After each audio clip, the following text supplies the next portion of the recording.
Goiás inicia o seu projeto para transformar a equipe em clube-empresa até o final de 2023.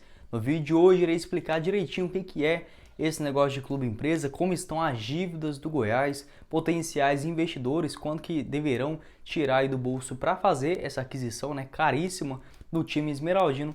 Irei falar também sobre a família Pinheiro e o estádio, a arena da Serrinha, que pode ter os seus naming rights adquiridos por essa mesma empresa ou investidores que podem adquirir o clube para transformar definitivamente em uma empresa. Esse será o principal assunto do vídeo de hoje, essa modernização também no futebol brasileiro. Antes de começarmos, eu peço para você deixar o seu like aqui embaixo, também se inscrever no nosso canal, ajudar a gente a chegar no maior número de esmeraldinos aqui também no YouTube do Goiás News. Eu irei começar o vídeo de hoje falando aqui a respeito dessa informação que surgiu após o acesso do Goiás para a primeira divisão do futebol brasileiro, divulgado pela Rádio Bandeirantes aqui de Goiânia, que o Goiás já inicia esse projeto da formulação para transformar a equipe em clube empresa. A tendência, é que o processo já inicia aí a ser negociado e também projetado já no início dessa temporada de 2022 para termos aí uma decisão definitiva a respeito do clube empresa, no máximo até o final de 2023. A intenção aí da diretoria, é realmente ter um projeto ambicioso, tornar o Goiás uma das novas potências dentro do futebol brasileiro, algo que já aconteceu aí, por exemplo, com o Bragantino, o principal exemplar de clube empresa dentro do nosso futebol. E aí já começam essas primeiras rodadas de investidores para serem conversados, tanto valores, enfim, esses contratos dos seus patrocinadores também para as próximas temporadas. Obviamente não é uma coisa rápida, assim como os naming rights da Serrinha, a própria construção da arena do time esmeraldino, como é demorado, demoram e também ter essa aprovação, colher todos os investimentos, achar os investidores ideais também. Então é um processo muito longo, já iniciado nessa temporada, e irei passar aqui informações também que o Goiás está assim, se organizando direitinho para se transformar tanto num clube empresa e despertar interesse de diversos investidores também, tanto aqui do Brasil quanto também do exterior. O clube empresa, ele foi aprovado agora em julho de 2021 e a intenção dele é transformar aí as equipes que atualmente são sem fins lucrativos em instituições privadas, ou seja, se tornar aí empresas definitivamente. Eles podem se tornar uma empresa aí, por exemplo, como fez o Bragantino, assumindo toda a sua gestão, mudando o escudo, mudando as cores, inclusive acrescentando aí o seu nome, ou apenas tornar o seu departamento de futebol em modelo empresarial, algo que o Goiás meio que já faz, tanto aí com o Edminho Pinheiro, tanto o Paulo Rogério, o próprio Ailê Pinheiro, que já está no Goiás há mais aí de 50 anos à frente do time esmeraldino. Então o Goiás tem sim essa organização contínua. A maior parte dos times brasileiros é composta, aí, por exemplo, ou conselheiros e presidentes, mas não é como o Goiás, que tem a família Pinheiro por trás. Eles têm aí 3, 4 anos do seu mandato e depois que sai um presidente, já vem outro com novas ideias. Mesmo se o outro tiver ido bem, aí chega um novo presidente, enfim, acaba que não consegue dar continuidade. No Goiás não, a gente meio que tem essa figura do Paulo Rogério Pinheiro como um dono do Goiás, já que ele está aí no Verdão desde a década de 70, quando ele era presidente do time esmeraldino. A partir de 1981 se tornou um conselheiro vitalício ali dentro do time esmeraldino, e hoje, por exemplo, o presidente é o Paulo Rogério Pinheiro, ainda da família, que vem fazendo um trabalho excelente à frente do Verdão. Então meio que essa figura de um dono a gente já tinha dentro do Goiás, mesmo não sendo oficialmente dono de toda a equipe. Acho que dá para entender mais ou menos por esse modo. Então, se fosse adquirir uma empresa, hoje o valor de mercado do Goiás é na casa de 345 milhões de reais. Isso considerando tudo que representa dentro da marca do Verdão, dentro do Brasil, tanto de torcedores, vendas de atleta, o histórico recente de suas competições, que lucra aí muitos faturamentos, tanto de vendas de jogadores, ingressos, a própria direitos de transmissão, Então realmente é uma marca muito forte do Brasil, além dos seus 3 centros de treinamento, uma base muito forte, a Arena da Serrinha, que já está sendo construída, além de todo o complexo ali também no setor Bela Vista. É um time assim excelente para chegar um investidor e já fazer toda essa capitalização. O Goiás aos poucos vai se organizando financeiramente falando, isso porque o Verdão terminou 2020 com dívidas assim realmente muito grandes. A curto prazo era mais ou menos aí na casa de 30, 34 milhões de reais, e a longo prazo, ou seja, dívidas que têm que ser pagas aí a mais de 2 anos para frente, era na casa de 51 milhões de reais. Paulo Rogério Pinheiro, assim que assumiu, falou que o objetivo era sim organizar o Goiás para esse ano de 2021, subir com o time para a primeira divisão, algo que já aconteceu, né? E por mês o Goiás estava pagando aí 1.400.000 reais só em questões de dívidas do ano passado, tanto de jogadores, treinadores, comissão técnica, algumas multas que o Goiás foi sofrendo na justiça por conta aí de não pagamento ainda na época do Marcelo Almeida, né? Que realmente foi um péssimo presidente, ele principalmente em 2020 pelo Goiás. Lá em 2018 e 2019 ele ainda conseguiu organizar razoavelmente o time, mas no ano passado o Goiás acabou se endividando bastante.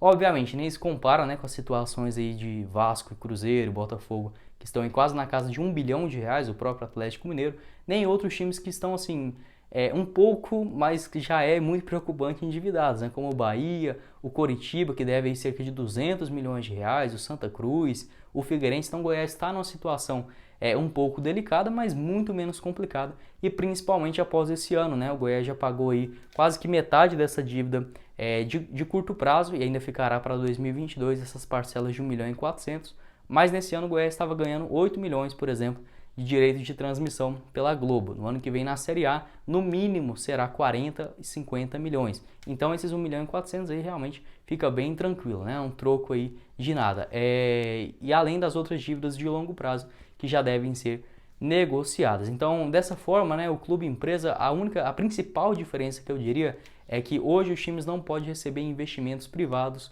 de forma direta. Como eu disse, a grande parte da receita do Goiás tudo meio que faz sentido. Por exemplo, é venda de jogador, é um patrocinador novo, por exemplo, a bilheteria, a venda ali dos seus ingressos. Não pode simplesmente o Ale Pinheiro falar, eu quero investir 50 milhões de reais hoje no Goiás para essa temporada. Isso não pode acontecer, porque aí acaba tendo problemas tanto com a FIFA, quanto também com a CBF. Só você lembrar de casos, por exemplo, do Paris Saint-Germain e do Barcelona, do próprio Atlético de Madrid nas últimas temporadas. Então, com o clube empresa, tendo aí essa figura de um dono, uma marca por trás, aí o investimento pode ser o tanto que você quiser, né? Já que aquilo lá é uma empresa, é o seu negócio, aí sim não precisa justificar de onde está vindo esse dinheiro. Essa diferença realmente é fundamental dentro do futebol, algo que aqui no Brasil, né, como eu disse, tem o Bragantino, que foi adquirido por 45 milhões de reais lá em 2019, bem mais barato que o valor do Goiás, né? O Goiás só vale 345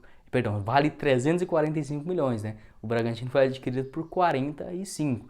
Já investiram mais de 100 milhões de reais também, tanto em contratações de jogadores e investimento em sua estrutura. Como eu disse, algo que o Goiás não vai precisar fazer, né? Investimentos em estruturas, porque já é um time muito pronto. Então, se você olhar que já tem o estádio aí muito bem encaminhado, o centro de treinamento, a base, uma torcida muito grande, uma história também gigantesca dentro do Brasil, o Goiás eu diria que é um dos times assim ideais para chegar um investidor, tanto estrangeiro ou aqui do Brasil, e estudar bem o caso e realmente fazer, né, esse investimento sem muitas demoras, até porque é sim um time muito organizado. Acho que pode ter aí uma receita, né, uma volta, um lucro muito grande com o time esmeraldino. Então, no mais, é isso, né? Essas principais diferenças. O Goiás aí que aos poucos volta a se organizar, né? Pode surgir esse interesse do clube empresa já para o final de 2022.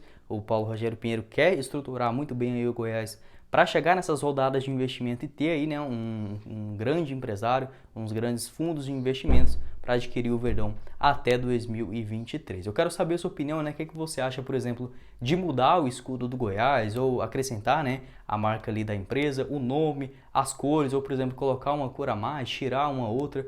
Apesar que o Goiás é só verde e branco, né? Às vezes, por exemplo, colocar um amarelo, não sei, vai que uma empresa aí tem essa cor. O Bragantino, por exemplo, não tinha vermelho, né? Hoje, dos seus uniformes, você pode ver que o Red Bull Bragantino tem sim do lado das camisas essa cor vermelha. É uma solução assim que realmente é inevitável, né, dentro do futebol brasileiro, essa lei já aprovada. Clubes aí mais desesperados por conta de grandes dívidas são os principais interessados. O Goiás não está nessa situação, mas precisa sim se modernizar. O próprio Paulo Rogério Pinheiro, né, que já falou que é bem aberto a essa mudança, querer fazer o Goiás grande novamente. Pode ter a questão aí do seu pai, né, que é o Ale Pinheiro, que já está há muitos anos atrás do Verdão. Por que não ele pode adquirir? E eu acho que tem sim essa grana, viu, galera? Porque eu consegui fazer aqui algumas pesquisas. Obviamente o Ale Pinheiro, a sua principal empresa é a HP, né, no ramo aí de ônibus, tanto aqui de Goiânia quanto também de Brasília. Além disso, ele tem mais 27 CNPJs, ou no caso CNPJ, né, para quem não sabe direitinho,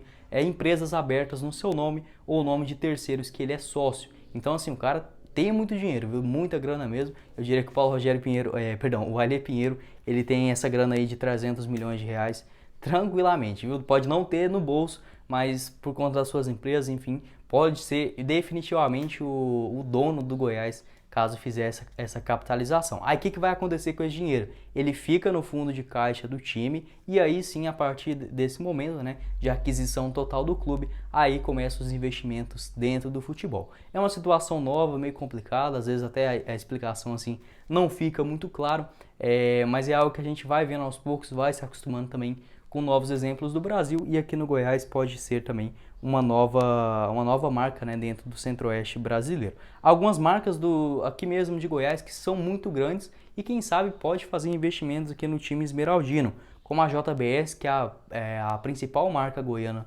dentro do mundo, né, são 61 bilhões de reais de valor de mercado. Em segundo lugar vem a Hipermarca, que já patrocina, por exemplo, o Corinthians e a Neoquímica Arena, né? Com a Neoquímica, realmente aí a maior desse segmento de farmácias, né? É dona praticamente de todas as marcas de medicamentos, né? Metiolate, Doril, enfim, Estomazil, tudo que faz parte da Hipermarcas, que é o dono da Neoquímica, né? O João Alves de Queiroz. Acho que poderia realmente ser um investimento bem viável para o time esmeraldino, já que a Neoquímica foi a maior patrocinadora do Goiás lá ainda em 2009, 2010, hoje já investe no Corinthians, por que não retornar nesse investimento no time esmeraldino? Outras quatro marcas também muito grandes são a Caramuru, que é a dona aí da Sinhá, a Teuto também nesse ramo, assim como a Neoquímica de farmacêutico, né? E a Arisco e a Cicopal no ramo alimentício também. Então aqui em Goiás tem sim muita gente rica, né?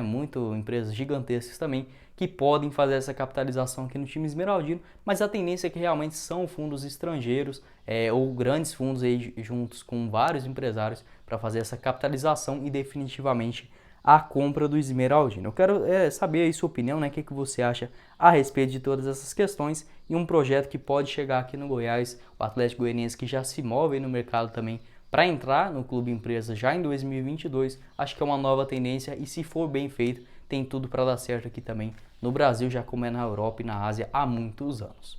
Bom, esse foi o vídeo, eu espero que vocês tenham gostado. Não esqueça de deixar o seu like aqui embaixo e também se inscrever em nosso canal. Quem falou com vocês foi o Guilherme e nos vemos na próxima oportunidade. Meus caros esmeraldinos. Valeu, galera!